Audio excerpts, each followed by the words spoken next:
Watergate of the modern age. President Trump slamming Hillary Clinton and the DNC for links to that disgraceful dossier, as the FBI informant is now free to talk about the Obama administration's questionable Uranium One deal. Yeah, two pretty big stories and a little different in each way. All of this vindication could be vindication for the president after a year of the mainstream media hammering him for alleged Russia collusion.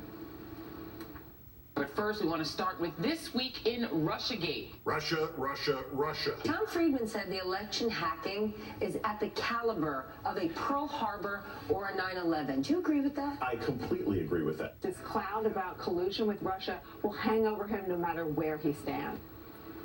And that cloud disappearing pretty quick, and now that evidence has come to light that Hillary Clinton colluded with the Kremlin in this Uranium One deal, most of the media has gone suspiciously silent. And here now to react is the founder of Bold Global, Carrie Sheffield. Thanks so much for coming on this morning. Let's go back to those full screens real quick and just show you exactly what we're talking about.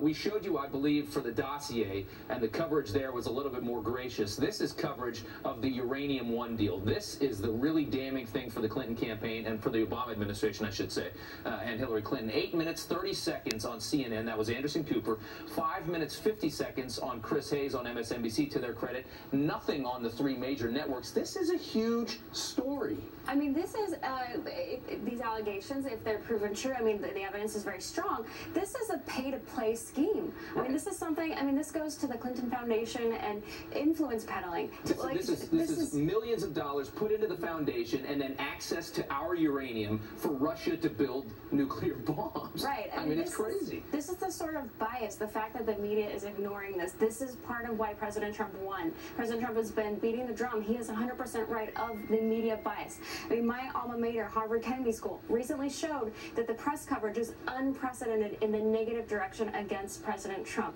So there's clearly an agenda here. But this isn't just an isolated institution.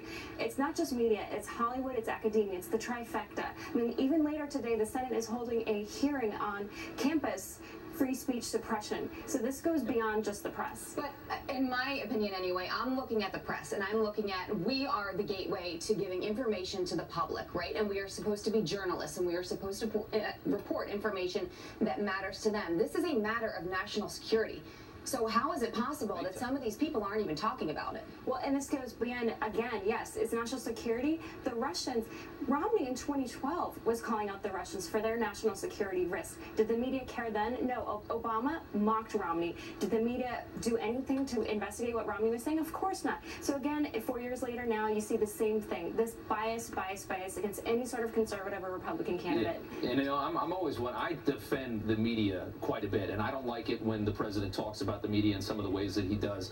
But this, if you flip this story, if you take Russia putting $150 million into a Trump charity or whatever, and all of a sudden Donald Trump gives Russia access to our uranium to build their nuclear weapons, your television would explode. It would be the end of the world. And, you know,